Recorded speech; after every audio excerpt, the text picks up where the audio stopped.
નમસ્કાર દર્શક મિત્રો, એસડી ન્યૂઝ ગુજરાતી ચેનલ પર આપનું સ્વાગત છે અને હું આપની સાથે વૈશાલી પુવારુ કરીશું નજર આજના સમાચારો પર। કહાનવા ગામે બળિયાદેવ મંદિરથી વણકર સમાજના સ્મશાન થઈ ચૌહાણવાસ તરફ જતો માર્ગ બિસ્માર હાલતમાં, ગ્રામજનોમાં ભારે રોષ। જંબુસર તાલુકાના કહાનવા ગામે બળિયાદેવ મંદિરથી વણકર સમાજના સ્મશાન થઈ ચૌહાણવાસ તરફ જતો મુખ્ય માર્ગ છેલ્લા ઘણા સમયથી અત્યંત બિસ્માર હાલતમાં જોવા મળી રહ્યો છે। વરસાદી પાણીના સતત ધોવાણના કારણે રસ્તા પર મોટા પ્રમાણમાં ખાડાઓ પડી ગયા છે, તેમજ વરસાદી પાણી ભરાઈ રહેતા કાદવ કીચડનું સામ્રાજ્ય સર્જાયું છે।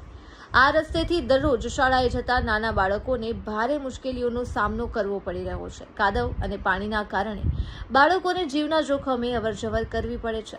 ઉપરાંત ખેડૂત ભાઈઓ, પશુપાલન સાથે જોડાયેલા લોકો તેમજ અન્ય ગ્રામજનોને ખેતીના કામકાજ અને રોજિંદી અવરજવરમાં ભારે હાલાકી ભોગવવી પડી રહી છે।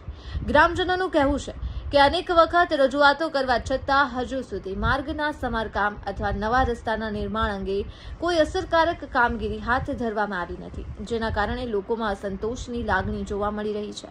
કહાનવા ગામના ગ્રામજનોએ સંબંધિત વિભાગના અધિકારીઓ તેમજ ગ્રામ પંચાયતના હોદ્દેદારોને આ માર્ગનું તાત્કાલિક નિરીક્ષણ કરી વહેલી તકે મજબૂત અને પાકો રસ્તો બનાવવાની કાર્યવાહી હાથ ધરવા અપીલ કરી છે, જેથી શાળાના બાળકો, ખેડૂત ભાઈઓ, પશુપાલકો અને ગામ લોકોને પડતી મુશ્કેલીઓનો કાયમી ઉકેલ આવી શકે।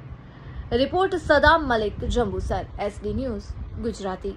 કહાનવા ગામે બળિયાદેવના મંદિરેથી ધરમપુરા જતી નદીમાં ફૂલ પાણી ભરાવા જતા બાળકોને સ્કૂલે જવામાં તકલીફ પડે છે। જ્યારે ચૂંટણી આવે છે ત્યારે સરપંચો ઘરે વોટ લેવા આવે છે અને મોટા મોટા વચનો આપે છે કે અમે તમને રોડ બનાવીશું, કે આ બનાવીશું, તે બનાવીશું, પણ જ્યારે ચૂંટાઈને આવે છે ત્યારે કોઈ ભારવા હરખું પણ આવતું નથી। તેથી ઉપલા અધિકારીઓને જાણ કરવું છે કે વહેલી તકે રસ્તાનું નિરાકરણ લાવે।